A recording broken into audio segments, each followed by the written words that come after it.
Halo Sobat Bakta, kembali lagi di podcast Bakta Talk. Kali ini kita kedatangan mahasiswa yang super duper keren.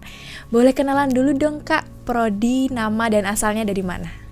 Hai, perkenalkan aku Zidana Sofebriana dari prodi S1 Farmasi angkatan 2022. Asal kotanya? Untuk asal kotanya dari Kota Trenggalek. Oh, dari Trenggalek ini teman-teman. Kabarnya gimana nih Kak? Alhamdulillah baik banget karena selesai UAS jadinya udah plong lah ya. Udah plong ya. Untuk kesibukannya? Untuk kesibukannya tentunya kuliah. Selain kuliah juga lomba-lomba, terus ada lagi di rumah biasanya itu ngajar anak-anak gitu biasanya. Oh gitu ya Kak? Iya. Ngajar apa Kak kalau boleh tahu? Ya materi-materi anak-anak aja gitu loh, kayak karena adikku kan masih kecil gitu, biasanya juga ngajar materi-materi SD gitu juga sih. Berarti seru banget ya ngajar anak kecil juga ya. Ikut organisasi atau gimana gitu nggak Kak? Kebetulan enggak sih, karena dari orang tua juga saya tuh disuruh milih gitu loh. Kalau mau kuliah gitu, kuliah gitu. Terus karena nggak boleh organisasi nih gitu, akhirnya pindah haluan lah ke lomba gitu. Pas pengajuan lomba kayak ke ayah itu, oke, ayah ACC gitu, akhirnya ikut lomba gitu. Berarti kesibukannya ini memang di lomba ya teman-teman. Boleh tahu nggak sih Kak, passion counseling event itu gimana? Passion counseling event itu adalah suatu lomba yang antar mahasiswa farmasi di bidang konseling yang bertujuan untuk meningkatkan skill komunikasi dan juga konseling kepada pasien begitu.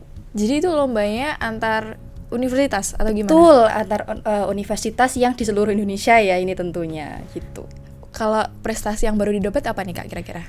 Sejauh ini ada 3 lomba yang sudah saya menangi. Yang pertama ada dari Universitas Sriwijaya, ada dari Universitas Mula Warman, dan juga ada dari Universitas Muhammadiyah Surakarta. Dan tentunya semua itu dengan cabang lomba Passion Counseling Competition gitu.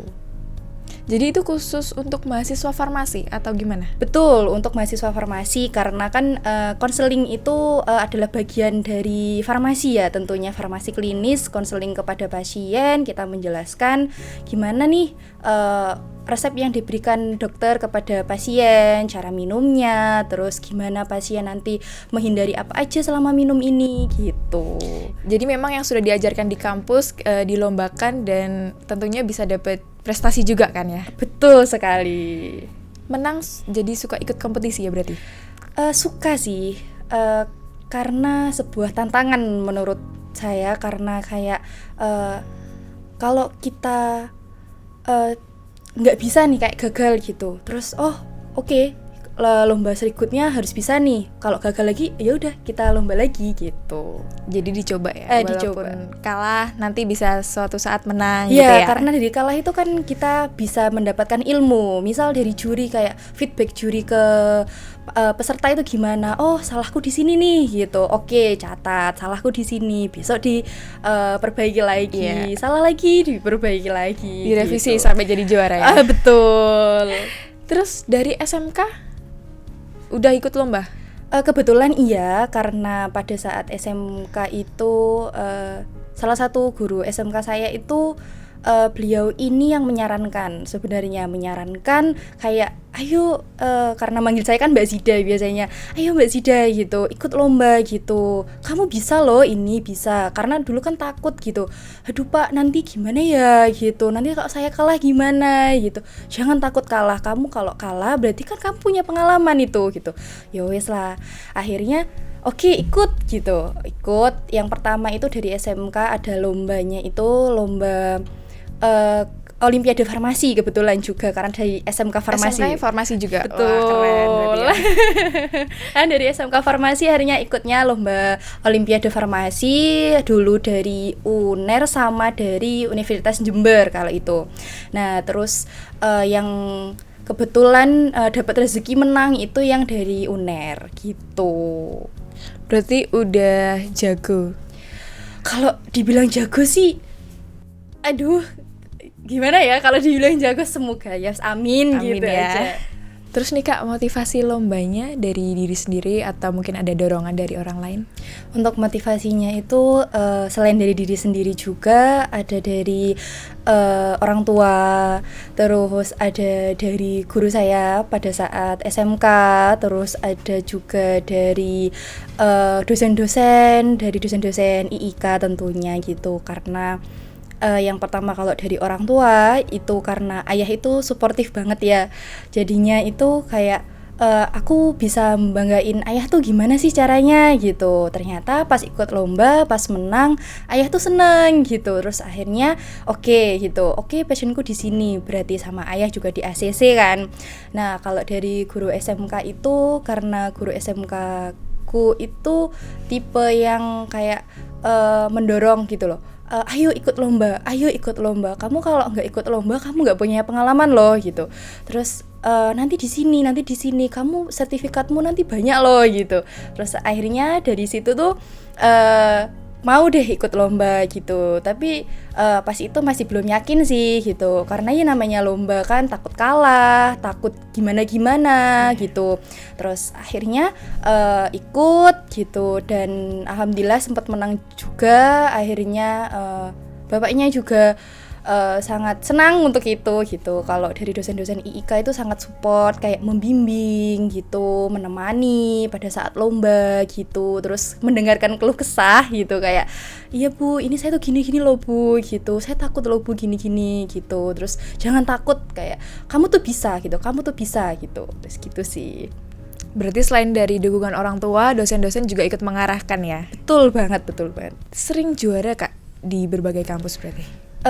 Nggak sering sih, tapi kebetulan ada beberapa yang menang. Karena kayak passion counseling itu banyak banget ya yang bukan banyak sih, kayak yang ikut itu mereka yang keren-keren gitu. Mereka yang udah dari tahun-tahun sebelumnya ikut, terus ikut lagi gitu. Jadinya ada beberapa yang nggak dijuarai juga ada gitu.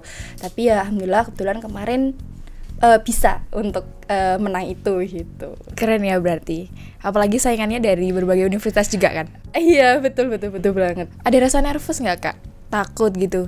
Nervous itu pasti ya, apalagi kalau pas kita offline ke sana, kita berhadapan dengan pasien, terus ada di samping itu ada juri, biasanya jurinya itu 3-2 itu tuh udah pasti gitu. Dan jurinya itu kan rata-rata jurinya itu dari background yang bagus gitu ya, nervous itu pasti. Dan biasanya kalau pas konseling gitu, kita itu dikasih waktu gitu ya, misal ada tiga ruang gitu. 3 ruang itu, yang pertama ruang karantina, kedua ruang analisis resep, yang dimana di situ kita baca resepnya yang dikasih dokter ke pasien itu apa gitu, obatnya apa aja, di situ ada masalah nggak sih sama pasien sama obatnya gitu. Dan itu waktunya itu nggak yang panjang, biasanya 10-5 menit sih. 10 menit itu maksimal sih. 10 menit jadi baca, nyari-nyari ini masalahnya apa gitu.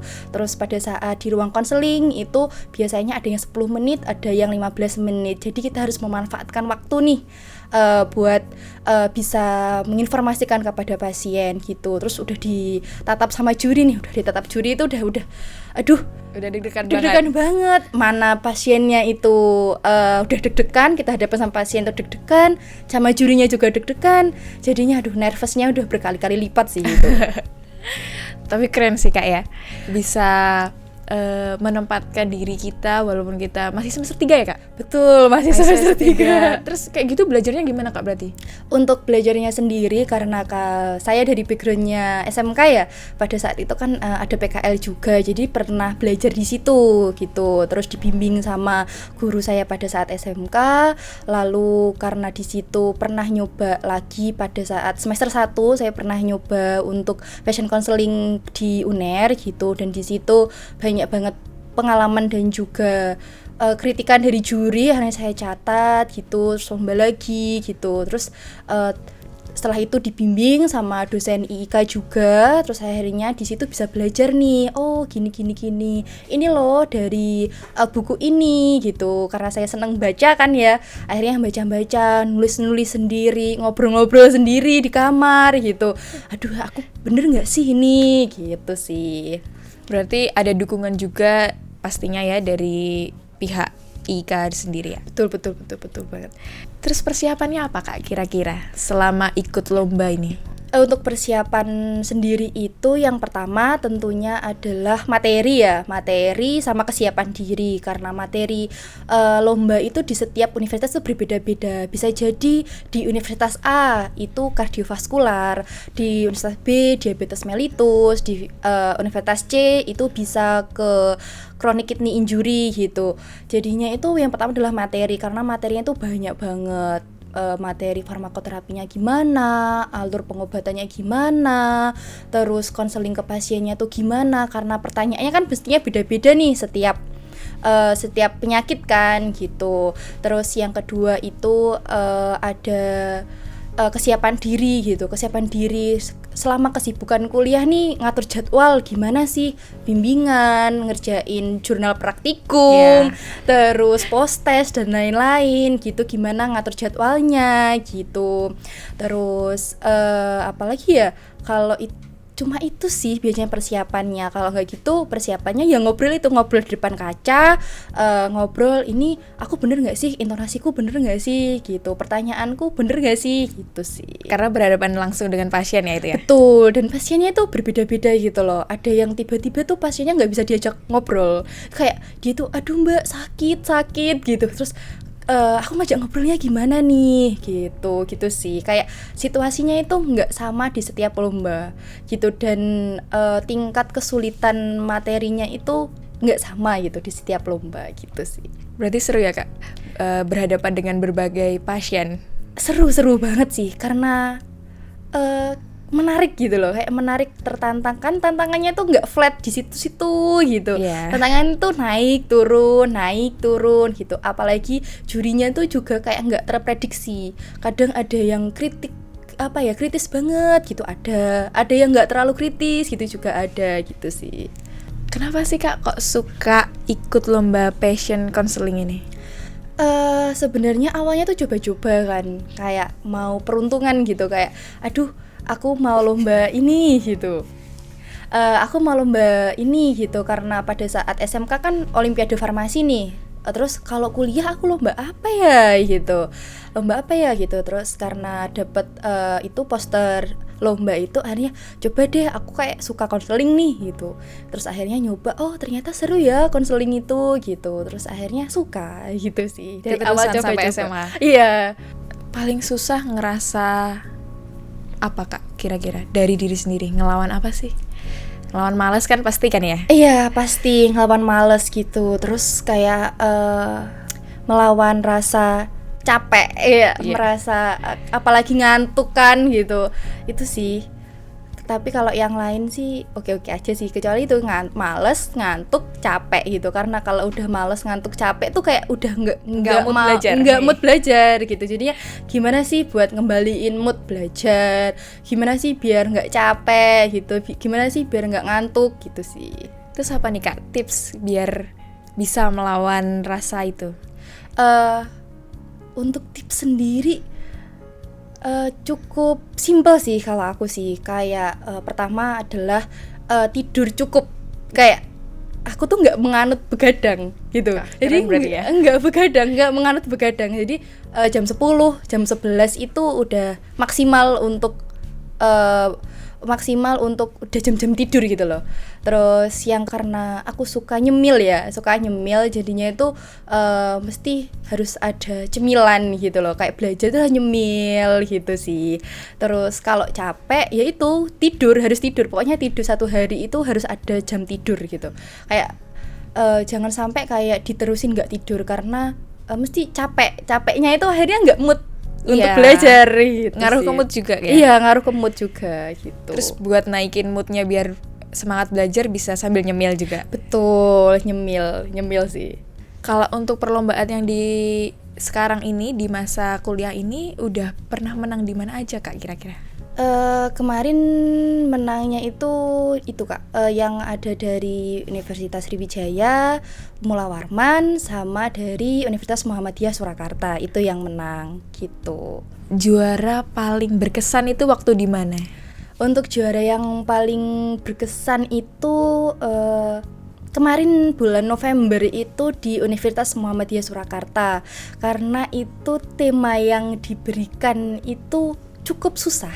Karena kan aku masih semester 3 ya Kak, kebetulan. Dan untuk tema yang CKD atau chronic kidney injury itu belum sampai aku pelajari di semester 3 ini, karena di farmakologi belum ada, dan kebetulan farmakoterapi kan belum dapet karena farmakoterapi ada di semester atas, semester 5 gitu.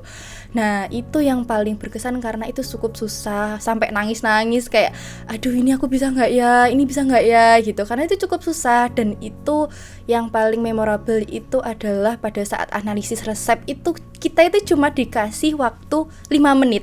5 menit itu kita baca 2 lembar soal. 2 lembar soal itu dari data lab pasien, obat apa yang sebelumnya pasien berikan, obat yang dokter berikan itu apa aja, dan itu kita itu nggak sampai nyari ini masalahnya di mana gitu. Jadi kita harus putar otak nih. Aduh, ini tadi salahnya itu di mana ya? Ada salah nggak sih gitu. Terus cuma dikasih 5 menit, dan 5 menit itu kayak cukup pendek ya, kayak baca awalnya udah selesai karena itu cukup banyak sekali data lab pasien gitu.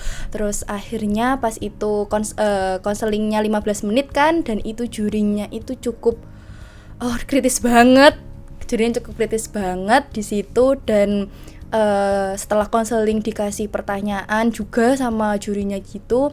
Dan itu first time untuk konseling ditonton panitia lomba. Terus ada juga finalis yang semifinalis yang nggak ikut final. Terus ada dosen yang menemani pada saat lomba juga nonton. Jadi itu sekitar 60 orang nonton aku konseling.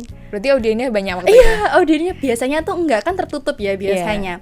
Dan itu tuh pas dikasih tahu, oh nanti finalisnya di ruang terbuka ya gitu. Aduh, kok di ruang terbuka gitu.